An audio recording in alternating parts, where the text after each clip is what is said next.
Hi అండి, అందరికీ నమస్కారం. ఈరోజు నా స్టైల్లో సగ్గుబియ్యం కిచిడి చేసుకుందాం పదండి. సగ్గుబియ్యం ఒక 1 కప్ తీసుకోవాలి. ఆ కప్పు సగ్గుబియ్యం మునిగేదాకా నీళ్ళు పోసి 4-5 గంటలు నానబెట్టుకోవాలండి. నానబెట్టుకున్న తర్వాత ఏపిచ్చిన శనగిత్తనాలు ఒక 1/2 కప్పు, పచ్చిమిరకాయలు 4 కట్ చేసుకోవాలి. ఉల్లిపాయ సన్నగా, టమాటా, కొత్తిమీర, కరివేపాకు ఇవి సన్నగా కట్ చేసి పెట్టుకోవాలండి. ఒక మిక్సీ జార్ తీసుకొని 1/2 కప్పు పల్లీలు వేసేసుకుందాము. తర్వాత కట్ చేసి పెట్టుకున్న 4 పచ్చిమిరకాయలు వేసుకొని ఒక 1/2 స్పూను జీలకర్ర వేసుకుందామండి. అలాగే సాల్ట్ తీసుకుందాము, 1 స్పూను సాల్ట్ అండి. దీన్ని మిక్సీ పట్టేసుకుందాం. కొంచెం కచ్చా అట్లా పట్టేసుకుందామండి, మెత్తగా కాదు. తర్వాత ఈ నానబెట్టుకున్న సగ్గుబియ్యం దాంట్లో మనం ఈ మిశ్రమాన్ని అంతా కలిపి మంచిగా కలిపి పెట్టుకుందామండి.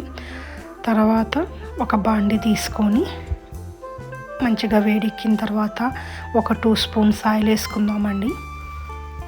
2 స్పూన్స్ ఆయిల్ బాగా వేడెక్కిన తర్వాత ఒక 1/2 స్పూన్ జీలకర్ర వేసుకొని కొంచెం వేగిన తర్వాత కరివేపాకు వేసుకుందామండి. కట్ చేసి పెట్టుకున్నాం కదా ఇందాక, ఆ కరివేపాకు వేసేసుకుందాము. ఆ కరివేపాకు అంతా కొంచెం మంచిగా వేగనిద్దామండి. వేగిన తర్వాత ఉల్లిపాయ వేసుకుందాము. ఉల్లిపాయకి దాంట్లో కొంచెం లైట్గా పసుపు వేసుకుందాము. అది కూడా మంచిగా తిప్పుకున్న తర్వాత కొంచెం మంచిగా ఉల్లిపాయ మగ్గనివ్వాలండి. మగ్గనిచ్చిన తర్వాత మనం ఇందాక ఏదైతే టమాటా కట్ చేసి పెట్టుకున్నాం కదండి, ఆ టమాటా కూడా వేసేసుకుందాము. ఆ టమాటా కూడా కొంచెం మంచిగా వేగిన తర్వాత ఇందాక ఏదైతే మనం మిశ్రమాన్ని కలిపి పెట్టుకున్నామో సగ్గుబియ్యం మసాలాది అదంతా తీసుకొచ్చి ఈ బాండీలో వేసుకొని మంచిగా మగ్గనిద్దామండి. ఒక 10 మినిట్స్ మగ్గనివ్వాలి.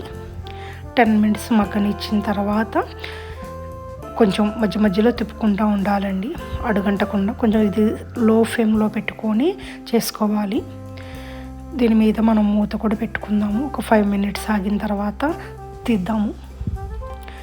మూత పెట్టుకున్న తర్వాత మనం ఏదైతే కొత్తిమీర కట్ చేసి పెట్టుకున్నాం కదండి, కట్ చేసుకున్న కొత్తిమీర వేసుకుందాము. తర్వాత దీని మీద పల్లీలు పప్పులు వేసుకుందామండి. వేసుకున్న తర్వాత మంచిగా తిప్పుకొని దీన్ని వేడివేడిగా తింటే చాలా బాగుండిద్దండి. థ్యాంక్స్ అండి చూసినందుకు.